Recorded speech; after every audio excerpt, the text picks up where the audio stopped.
오늘은 갈라디아서 4장 12절로 20절 말씀 가지고 그리스도가 형성되는 산고라는 주제로 말씀을 나누겠습니다. 첫 번째 갈라디아서 4장 12절로 14절. 네 삶은 하나님 사자와 같이 나 그리스도 예수 같이 나를 영접했다. 내 삶은 하나님 사자와 그리스도 예수 같이 나를 영접했다. 그러니까 좋은 면을 먼저 지금 얘기를 하고 있습니다. 첫 번째 12절. 나도 네 삶같이 되었기 때문에 형제 삶이여 네 삶도 나같이 되어라. 나는 내 삶에게 구한다. 아무도 나를 불의하게 하지 못한다. 서로가 같이 형편을 서로 이해하고 같이 되었다. 뭐 저지가 같이 되었다라기보다는 생각하는 것이, 추구하는 것이, 목표하는 것이 같은 쪽을 향하고 있다. 그런 얘기입니다. 고린도전서 9장 21절로 23절을 볼까요? 동반자라는 의미를 얘기하고 있어요. 무법한 삶에게 내가 무법한 자 같이 된 것은 하나님에게 무법한 자가 아니나 오히려 그리스도에게는 합법적인 자인 무법한 삶을 얻고자 하며 약한 삶에게 내가 약한 자 같이 된 것은 약한 삶을 얻고자 하며 모든 삶에게 내가 모든 삶 같이 된 것은 어떤 삶을 모두 구원하려 합니다. 그래서 내가 그의 동반자가 되고자 복음을 인하여 이것을 행하게 하고 있다. 그렇죠. 복음의 목적, 복음의 목표, 같은 복음 아래에서 동반자 되고 같은 상황에 이르렀다. 그런 측면에서 너와 내가 다를 바 없다. 그것이 바로 형제다. 이런 얘기를 하고 있는 거예요. 사도행전 25장 11절에 봅니다. 왜냐하면 내가 실제로 불의하고 뭔가를 저질렀으면 죽음이 적합하니 죽기를 거절하지 않겠다. 그러나 만약 이 삶이 내에 관해 고소하는 삶이 아무것도 아니면 아무도 나를 저 삶에게 선물할 수 없습니다. 나는 가이사르를 직접 초청합니다. 내가 실제로 불의하고 그랬어요. 불의하다면 당연히 사형을 받든지 그 죄과를 받아야 되겠죠. 그러니까 나를 불의하게 하지 못한다. 아무도 나를 불의하게 하지 못한다 하는 얘기는 내가 죄과가 없다는 얘기예요. 죄과가 없기 때문에 나를 고소하거나 나를 어떻게 할 수 없다 하는 얘기를 지금 하고 있는 거예요. 그러면 이제 그 뒤에 뭔가 이와 유사한 반대되는 나를 불의하게 여기는 그런 행동들이 있었다는 얘기가 됩니다. 그것을 미리 얘기하고 있다. 그렇게 볼 수 있는 거예요. 두 번째 13절. 그래서 나는 육체의 나약함을 인하여 네 삶에게 보다 이전에 복음을 전했다는 것을 네 삶은 알아본 것이다. 그러니까 지금 첫 대면에서 이 얘기를 하는 게 아니고 이미 복음은 전해졌고 그때 당시에 나를 그렇게 맞이했었고 그런데 얼마 지금 지나서 뭔가 상황이 지금 달라졌다라는 것을 짐작할 수가 있는 거예요.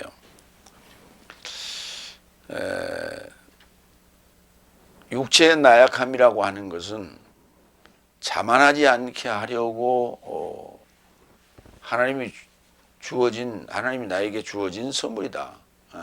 준 선물이다. 이렇게 말할 수가 있는데 그러니까 그런 상황에서 내가 뭐 잘나고 똑똑하고 말 잘하고 그런 측면에서 너희들을 복음 안으로 끌어들인 건 아니다. 결코 내가 나약하여 볼 수 없는 보잘것없는 그런 상황이지만 그럴지라도 너희가 그 복음을 받고 정말 그만큼 즐거워했고 기뻐했고 그때 당시는 그랬었다는 얘기예요.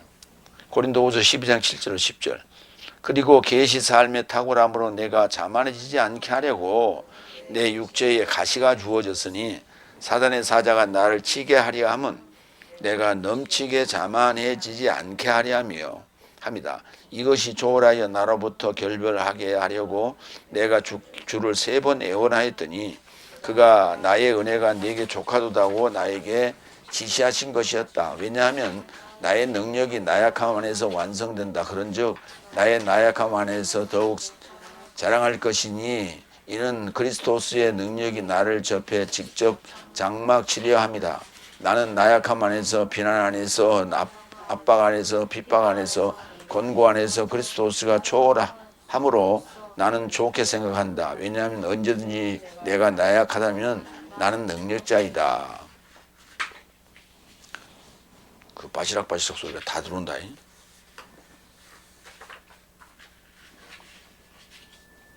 그러니까 내가 나약할 때 나는 능력이 있고 그건 바로 그리스도스의 능력이다. 그 그리스도스의 능력으로 네 삶과 내가 같이 하나가 됐다 하는 얘기예요. 그래서 나는 뭐 자만하고 그런 잘난 그런 모습으로 여러분한테 다가간 게 아니었다 그런 얘기예요.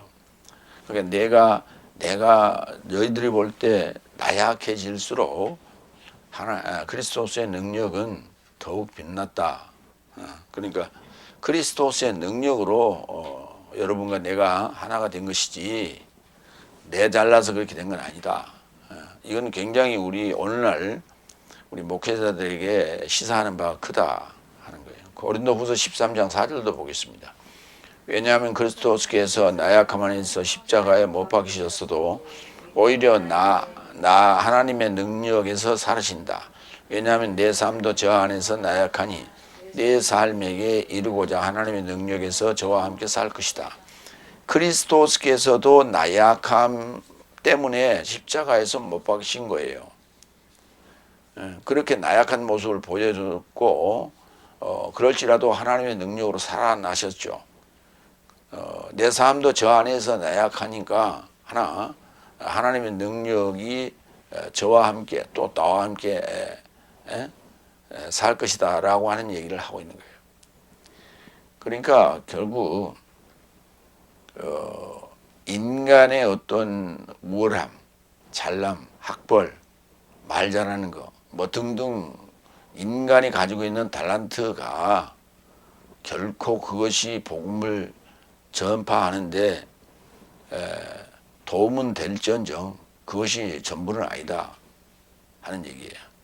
이처럼 파울로스의 복음 사역에 있어서 파울로스가 정말 보잘것없었고 나약하게 보였고 그렇게 인간적으로는 보잘것없는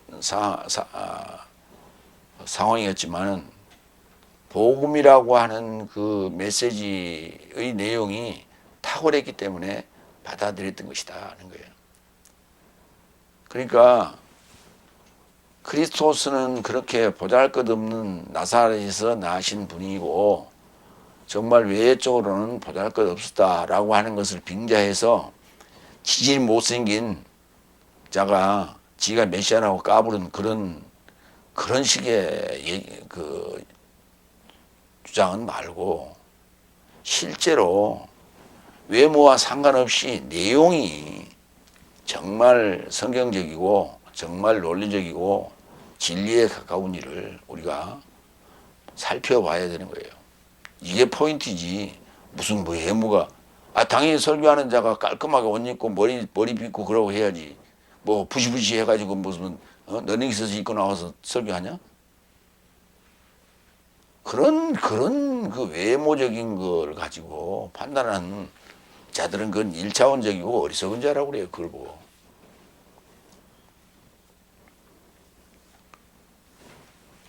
세 번째 14절.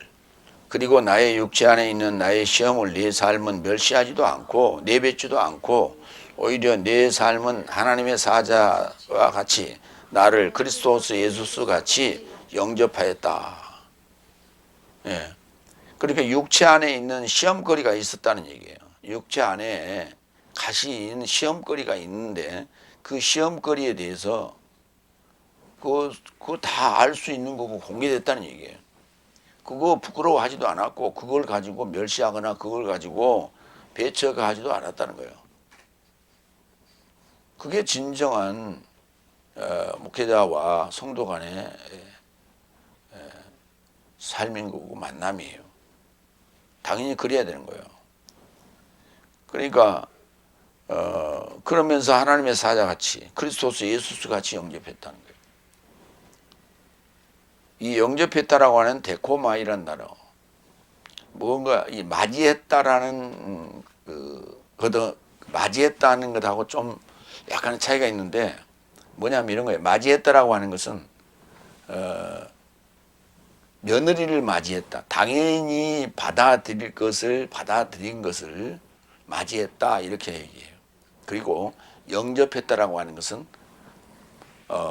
이렇게 손님을 받아들인 것처럼, 손님을 맞이한 것처럼, 받아들인 것처럼 그때 영접이라는 단어를 쓴다. 그렇게 이해를 하시면 되겠습니다. 그리고 람바노라고 하는 단어는 취하다는 단어로 이해해야 돼요. 그 단어를 주로 이제 영접했다 이렇게 얘기를 하는데, 영접이라는 건 공손하게 어서 오십시오 뭐 이런 정도예요. 근데 취한다는 단어는 빨리 들어와 이렇게 손목 끌어당기거나 아니면 반갑게 맞이해서 격하게 이렇게 환영하는 그런 거를 람바노라고 한다. 그러니까 데코마이와 람바노는 데코마이는 점잖게, 람바노는 좀 격하게 이렇게 일하시면 되겠습니다. 마태복음 10장 40절로 42절. 네 삶을 영접하는 자는 나를 영접하는 것이요, 나를 영접하는 자는 나를 파견한 분을 영접하는 것이다. 예언자의 이름에 이르고자 예언자를 영접하는 자는 예언자의 싹을 취할 것이며, 의인의 이름에 이르고자 의인을 영접하는 자는 의인의 싹을 취할 것이다. 그리고 누군가 만일 이 작은 삶의 하나를 제자의 이름에 이르고자 냉수 한 잔만이라도 마시게 했다면 나는 진실로 내 삶에게 말한다. 그의 싹을 결코 파멸하지 않을 것이다. 영접이라고 하는 이 굉장히 복음을 맞이한다라고 하는 것은 굉장히 좋은 일이다. 그것을 하나님은 기억하신다. 그리고 거기에 대해서 분명히 보답하시고 갚아주실 것이다 하는 말씀을 예수님께서 하신 거죠. 거기에 대한 실천이다 이런 얘기예요. 그게 이제 현실화됐고 실천이 이루어졌다. 누가복음 23장 11절. 헤로데스가 그의 군대 삶과 함께 그를 멸시하며 그를 빛난 옷으로 입혀 필라토스에게 그를 도로 보냈다. 그러니까 헤롯이 자기 면피형으로 그 죄를 빌라도에게 씌우려고 빌라도에게 보내면서 멸시했다 하는 얘기를 하고 있는 거예요. 이런 경우를 이제 멸시하다 뭐 이런 걸로 봐야 되겠죠. 그러니까 결국은 이제 우리가 이제 직접 대놓고 멸시하는 경우도 있고 뒤에서 뒷담화하는 경우도 있고 그렇죠. 그런데 그때 당시에는 갈라디아 교인들이 정말 그런 멸시함도 없이 하나님의 사자처럼 그리스도스 예수스처럼 나를 그렇게 영접했다. 두 번째로 갑니다. 갈라디아 4장 15절 17절. 가능하거든 네 삶의 눈을 뽑아 주었을 것이다. 이제 강도가 점점 세지기 시작해요. 네 번째 15절. 그런즉 내 삶의 행복이 무엇이더냐? 왜냐하면 가능하거든 내 삶의 눈 삶을 뽑아서 나에게 주었을 것이라 나는 네 삶에게 증언한다. 이제 복음을 전하는 자와 복음을 받는 자 사이에 있어서 이런 정도의 격한 행동을 한다 하면 그것이 결국은 그것을 이용하여 이단으로 갈 수 있는, 이단 사이비로 갈 수 있는 확률이 굉장히 높다. 그래서 그 경계를 어떻게 그을 것이냐, 뭐 이런 게 굉장히 우려가 되는 거예요.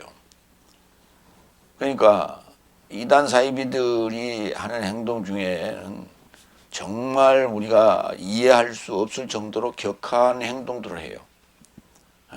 그리고 그 추앙하는 모습들이 굉장히 상당히 격정적이라. 그런데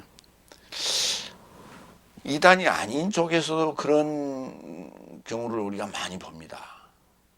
그래서 자칫 거기에 목회자들이 말려 들어가서 넘지 않아야 될 선을 넘는 그런 경우가 있을 수 있다. 그래서 이런 경우는 굉장히 좀 위험합니다. 그래서 근데 대개 이제 그런 경우가 뭔가에 꽂히면 그래요. 뭔가에 꽂히면. 그 뭔가라고 하는 것이 뭐냐면 멋있다, 잘한다, 뭔가 있겠다, 하나님의 능력을 가지고 있다, 뭐 이런 거예요. 논리적인 설교, 진리적인 설교, 성경적인 설교, 거기에 대해서는 그렇게 매력을 느끼거나 그렇게 환호하거나 격정적이지 않습니다. 왜냐하면 그러한 설교들은 생각하게 만들거든요. 생각하는 자는 머리가 차가워요. 근데 격동하는 자는 머리가 뜨거워. 그래서 판단력이 흐려지는 거예요. 머리가 뜨거우면. 머리가 차가우면 냉철하게 판단을 해요.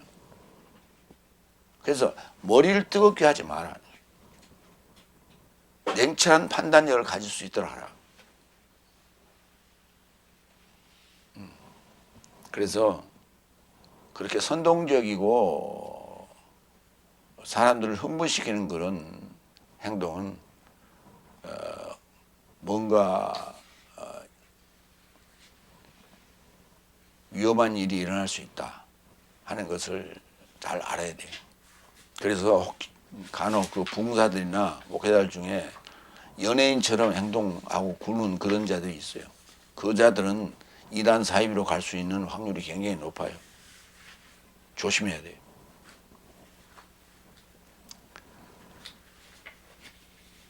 그러니까 그게 행복해야 돼요. 행복해야 돼요. 어? 취하면 안 돼요. 마약처럼 취하면 안 돼요.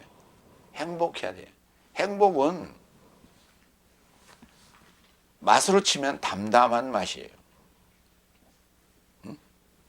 정말 그 깊은 맛이에요. 담담한 맛이에요. 그런데 그 격정적인 것은 핫해요. 응? 매워요. 달거나 맵다고. 그래서 화끈하죠. 그러니까 그게 우리가 그렇게 비유할 수가 있는 건데,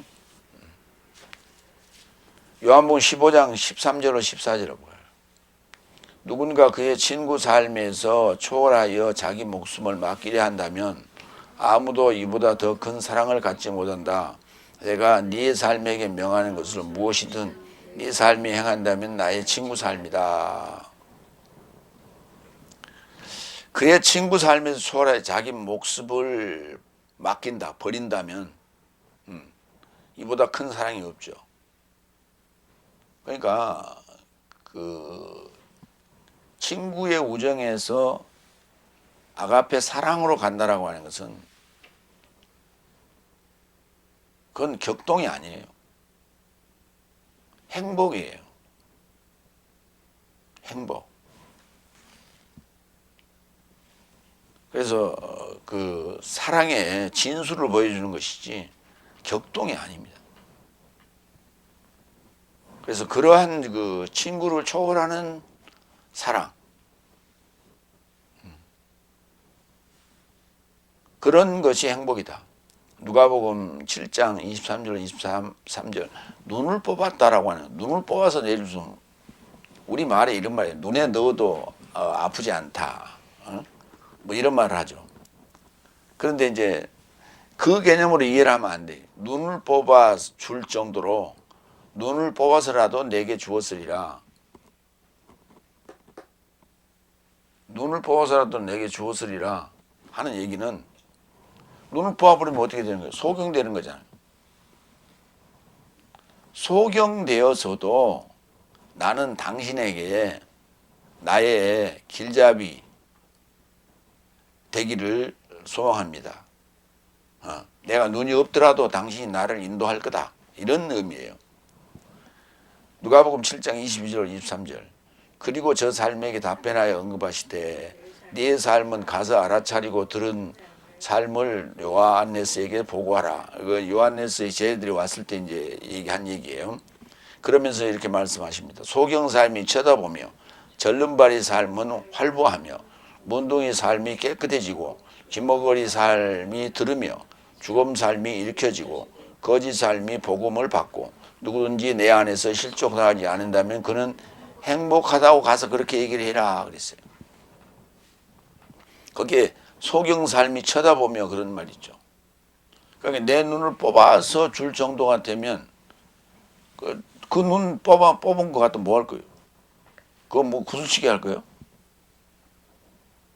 그러니까 내가 눈을 뽑아버려도 뽑아서 준다는 얘기는 나의 길을 완전히 맡긴다는 얘기예요.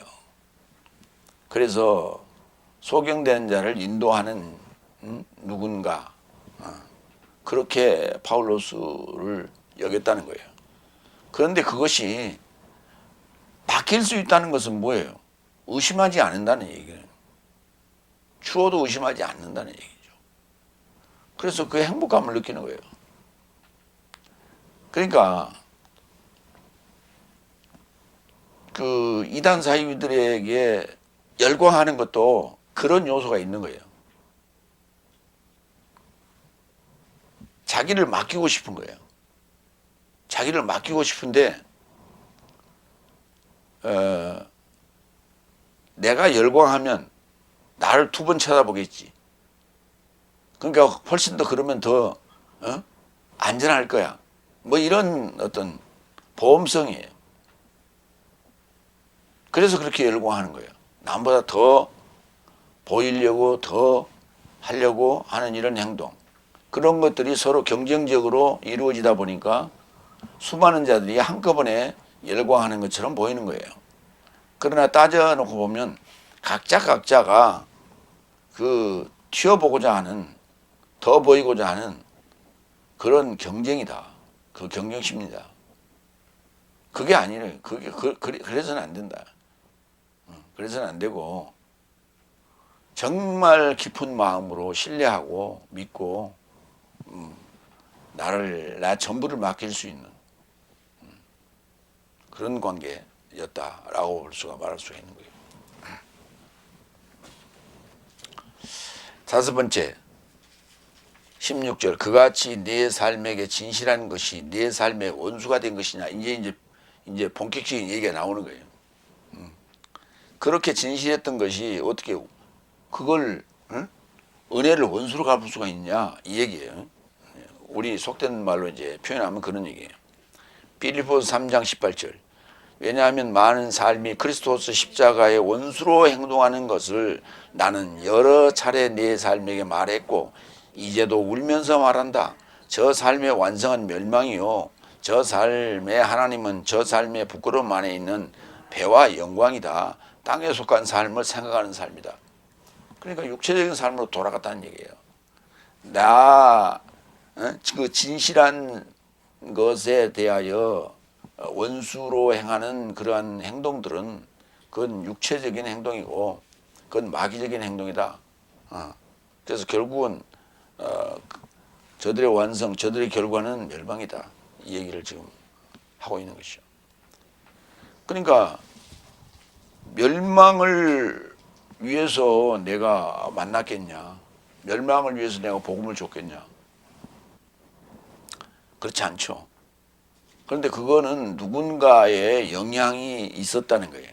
누군가의 영향을 받아서 그렇게 됐다. 그러니까 이제 이런 걸 우리가 보다 보면 뭐 파울로스는 어쩔 수 없었어요. 전도 여행을 다녔기 때문에 자기 혼자서 전체를 관할하기는 어려웠겠죠. 오늘날 같으면은 온라인으로 SNS나 아니면 전화도 있고 화상도 있고 여러 가지 방법을 통해서 그렇게 관리를 했겠지만은 당시에는 그렇게 할 수가 없었죠. 그래서 오랜만에 그 소식을 들었고 또 그들을 만났고 그랬죠. 근데 뭐 그러다 보니까 그럴 경우에는 어떻게 할 거냐. 그러니까 교회가 커지는 거예요. 그래서 교회가 커지는 거예요. 어? 지역별로 분산시켜 놓고 관리할 수 있으면 될 텐데 이렇게 믿업지 못하기 때문에 이런 일이 벌어질 수 있고 믿업지 못하기 때문에 한 군데 끌어모아서 관리하자. 한꺼번에 관리하자.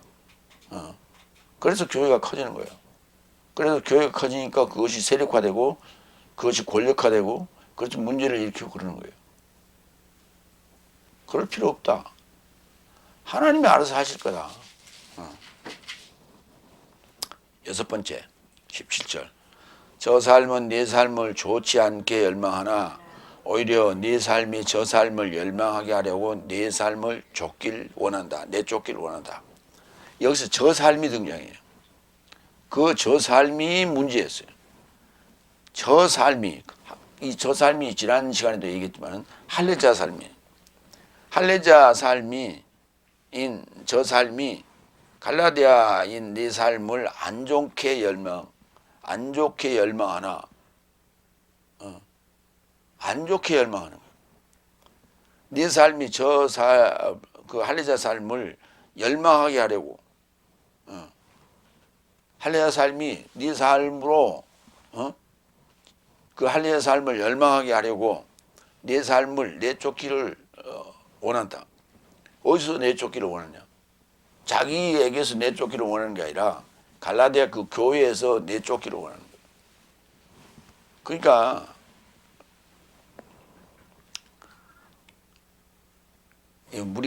양무리가 이렇게 있잖아요.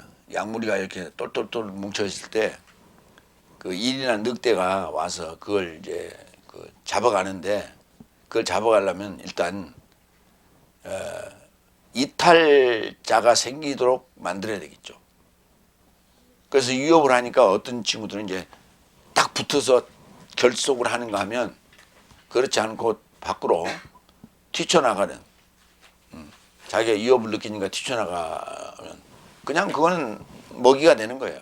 이처럼 교회 안에 결속이 돼서 단단하게 있으면 그는 먹이가 될 수가 없지만은 밖으로 나가면 그때부터 먹이가 되는 거예요. 그래서 내쫓기를 원한다. 베드로후서 2장 1절로 3절을 보겠습니다. 그래서 백성 안에서 거짓 예언자 삶이 생겨났으니 네 삶 안에도 마찬가지로 거짓 선생 삶이 있을 것이다. 저런 삶은 멸망의 이단을 가만히 끌어들여 저 삶을 사들인 소유주를 부인하고 임박한 멸망을 스스로 초래한 것이다. 많은 삶이 저 멸망하는 삶에게 따라 나설 것이요 이런 삶을 인하여 진리의 길이 모독을 받을 것이다. 또한 탐욕 안에서 지어낸 말로 네 삶을 탐닉할 것이니 저런 삶에게 판결은 오래 지체하지 않았으며 오히려 저 삶의 멸망은 잠들지 아니한다. 소리내서 큰 소리를 읽어요. 그래야 잡념이 안 생겨요.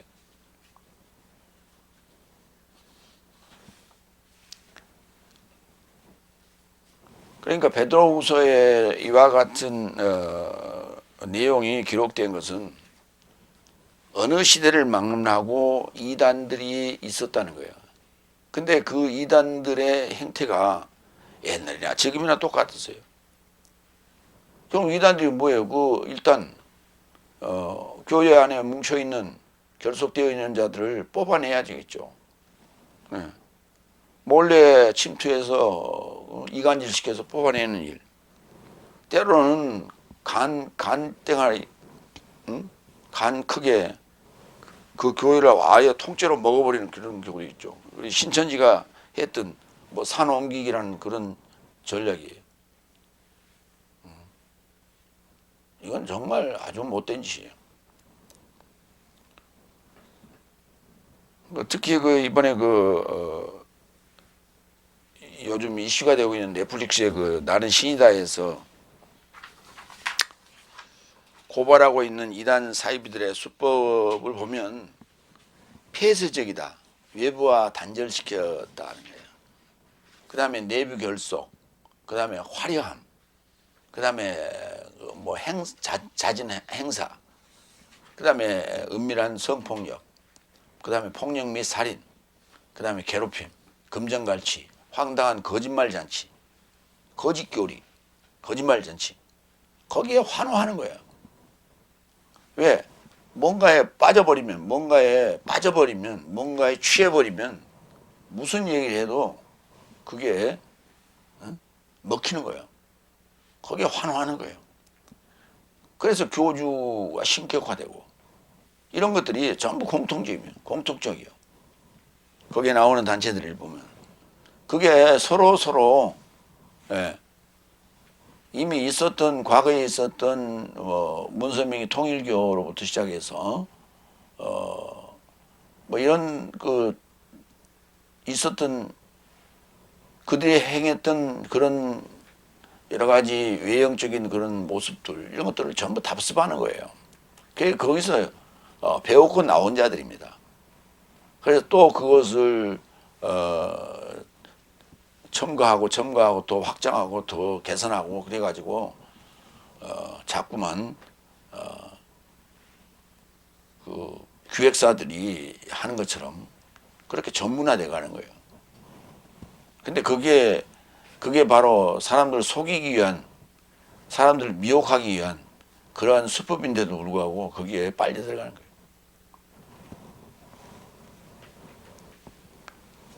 그래서 과거나 지금이나 이단들은 판을 치고 있었다 하는 거예요. 그러니까 이단들을 그렇게 두는 이유는 결국은 복음을 유지하는 것은 관계성이에요. 서로와의 관계성. 그래서 서로 진리를 탐구하고 나누고 함으로써 더 우위가 깊어지고 결속력이 생기고 그렇게 하라는 거예요. 그래야만이 이단들에게 먹히지 않는다 하는 거예요. 그러니까 이 목초지에서 양을 치는 그 경우도 결국은 저쪽에 그 시베리아 쪽에 그 툰드라 지역이 있는데 거기에 사는 그 뭐랄까 그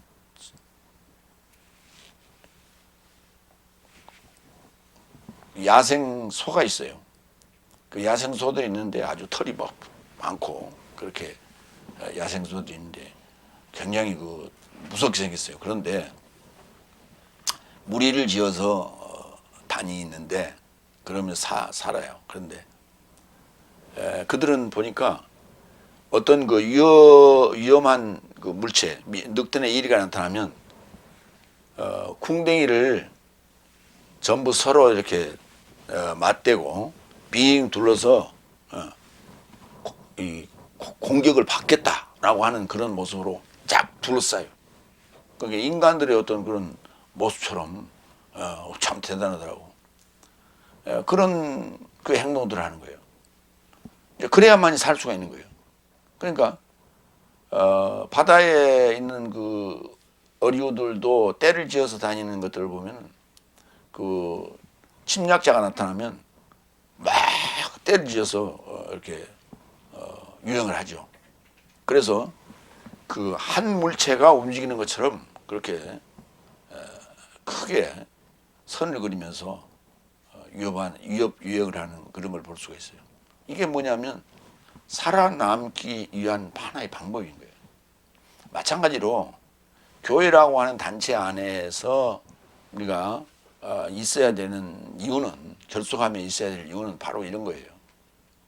침략자가 들어와서, 이단들이 들어와서 그걸 해코지하거나 아니면 낚시질하는 것을 방지하려면 철저하게 결속되어 있어야 된다 하는 것이 굉장히 중요한 얘기예요. 그러면서 그러면서 완전한 자유자로서 굳건하게 서 있다면 그거는 뭐 험지에 가도 아니면 저 벌판에 가 있어도 그는 이제 무예를 겸비한 자가 되기 때문에 결코 잡혀 먹지 않죠. 근데 나약한 상태에서는 잡혀 먹을 수밖에 없다 하는 것을 오늘 보여주고 있는 것이다.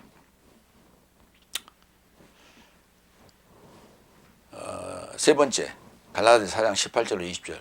4살 만에 크리스토스가 형성되기까지 산고를 겪다. 그러니까 우리의 만남은 좋았었고 그 사이에 저 삶이라고 하는 할례자들이 들어와서 그러니까 이단들이라는 게 전혀 다른 색다른 것들이 들어온 게 아니에요. 할례자들이 뭐예요? 유대교 아닙니까? 유대교들이 들어온 거예요. 그러니까 오늘날도 유대교라고 하는 것 또는 유대인들이라고 하는 것, 이스라엘 사람들이라고 하는 것 이런 것들이 그러니까 천주교인 그러면 경계를 합니다. 이렇게 개신교에서 탁 경계를 하지만 유대교에서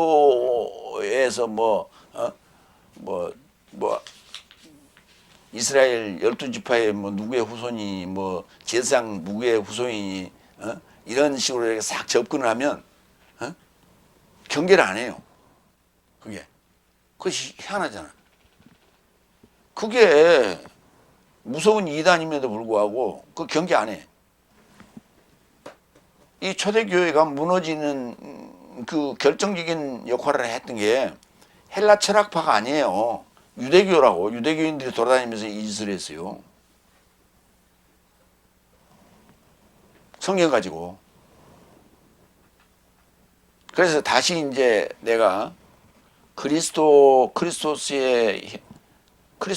형성되기까지 이걸 이제 번역을 이상하게 해놔서 그리스토스의 형상이 이루기까지 그렇게 했는데 그리스토스의 형상이 아니에요. 그리스토스가 형성되기까지예요. 성경에서 말하고 있는 모양과 형상에서 형상이 아니에요. 그러니까 그리스도의 형상이 이르기까지는 그 형상과 모양에서 형상에 해당되는데 그 단어가 아니에요. 그 단어가 아니고 그리고 그리스도스의가 아니에요. 소유격이 아니에요. 그리스도스가예요. 주격이에요.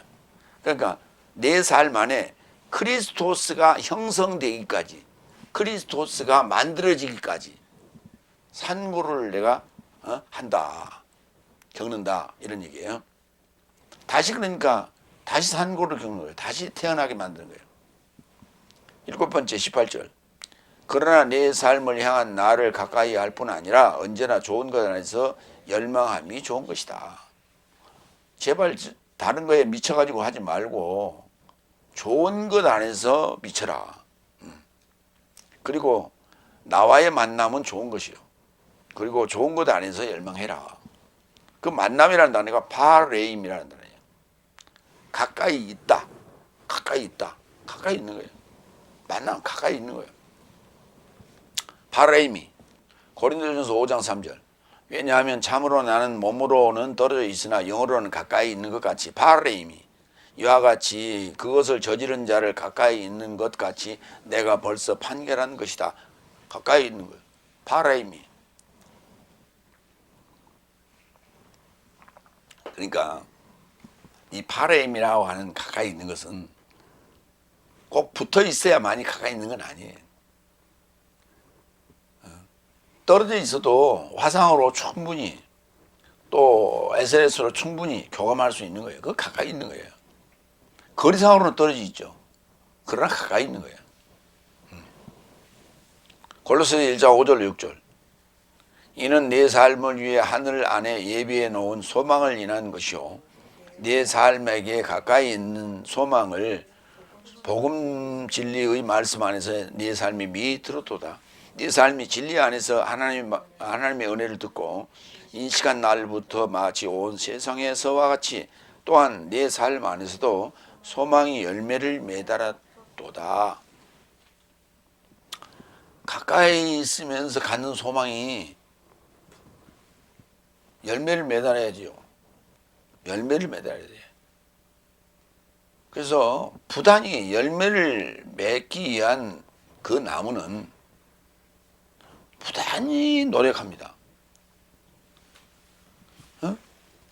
봄에 꽃을 피우고 잎사귀를 내고 열매를 맺고 그리고 그 열매가 연그러지기까지 그 나무는 아무것도 안 하는 것 같지만은 그냥 서 있는 것 같지만은 그렇지 않다 이게요. 봄이 되면 이 땅이 녹고 그 물이 차 오르면 그거를 열심히 빨아당겨요. 빨아 올려요. 빨아 올려서 영양분을 공급하고 꽃을 피우고 잎사귀를 내고 가지를 뽑고 합니다.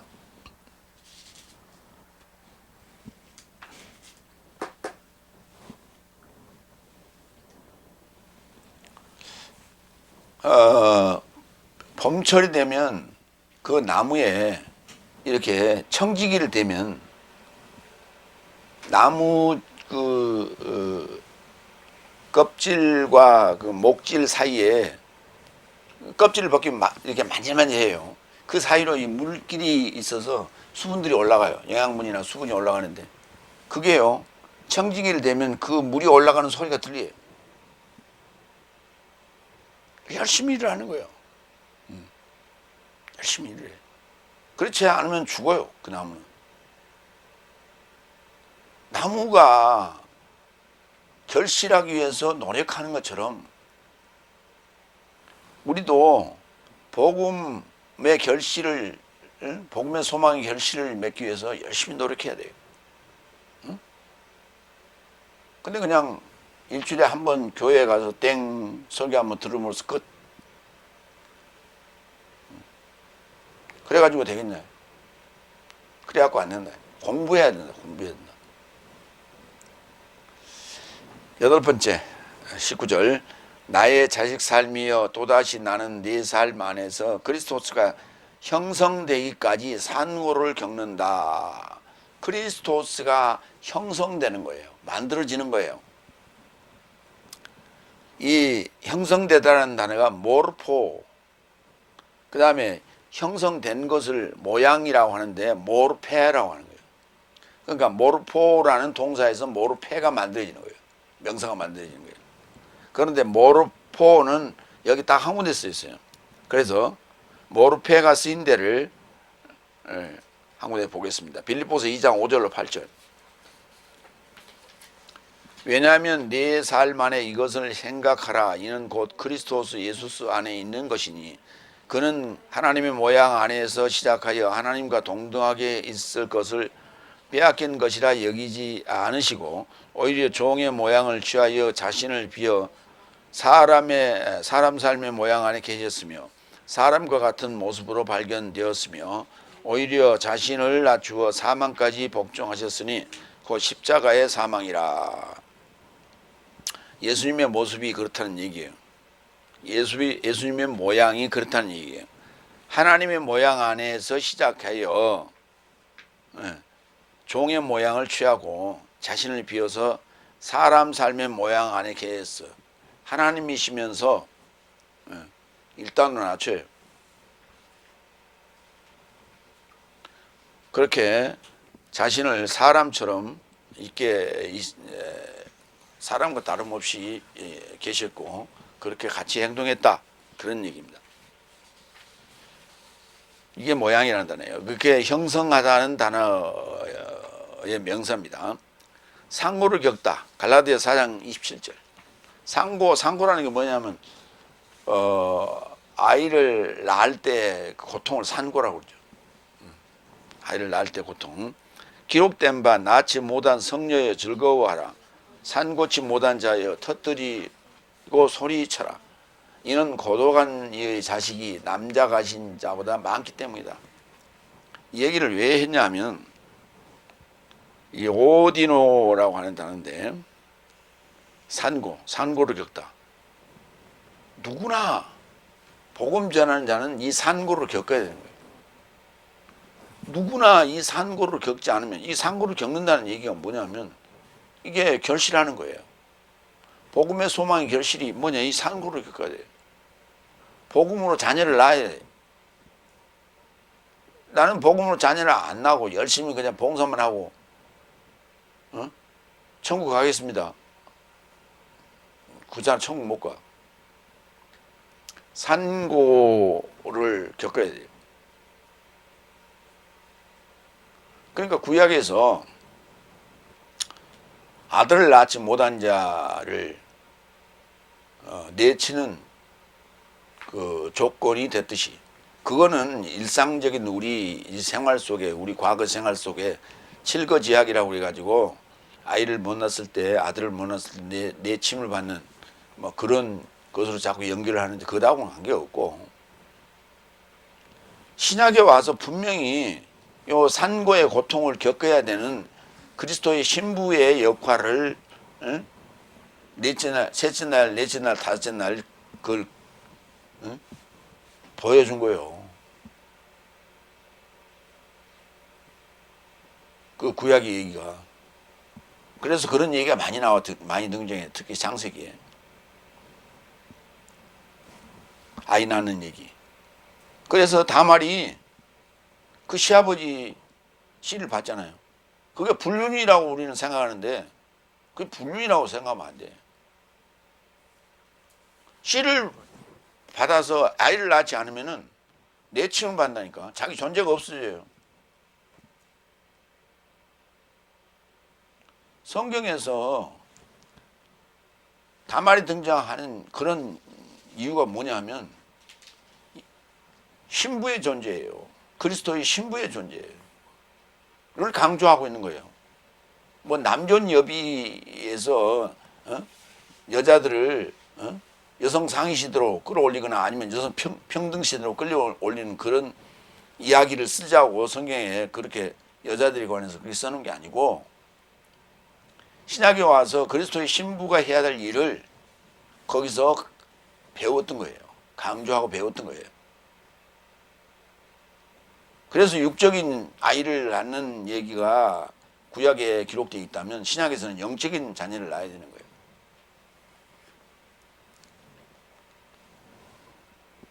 그래서 파울로스가 다시 상고를 지금 겪어야 되겠다 라고 얘기를 지금 하고 있잖아요. 9번째 20절. 그래서 나는 네 삶을 향해 지금 가까이 있기를, 그리고 나의 음성을 바꾸기를 원하더라. 나는 내 삶 안에서 어리둥절하기 때문이다. 가까이 있기를 원하더라. 아니 원한다가 아니라 원하더라 그랬어. 원하더라. 미완료로 썼어요. 그러니까 제3자적 표현을 쓰고 있는 거예요.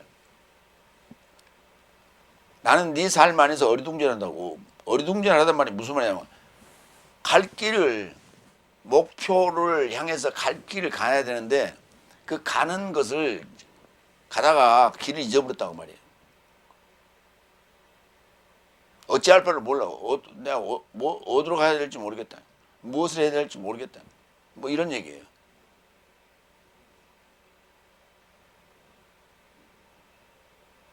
그리고 나는 너의 가까이 있기를 원하고, 그 다음에 나의 음성을 바꾸기를 원하고, 나의 음성을 바꾸기를 원하고. 그 음성을 바꾼다는 얘기가 그냥 그 메시지의 강도를 얘기하는 거죠. 부드럽게 했는지 아니면 더 강하게 했는지 모르겠습니다만은 어쨌든 그렇게 그 음성을 본애를 바꾸기를 원했다. 그런 얘기예요.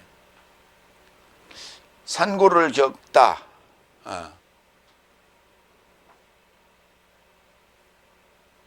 자, 어리둥절하다는 얘기를 한번 해보겠습니다. 고린도 후서 4장 7절 8절. 그래서 능력의 탁월함이 내 삶 안에서 나지 않고 하나님의 소유로 있게 하려고 내 삶은 이 보물을 질그릇 안에 가졌다. 모든 것 안에서 내 삶이 에워싸여도 오히려 압박되지 않고 어리둥절하여도 오히려 절망하지 않았다.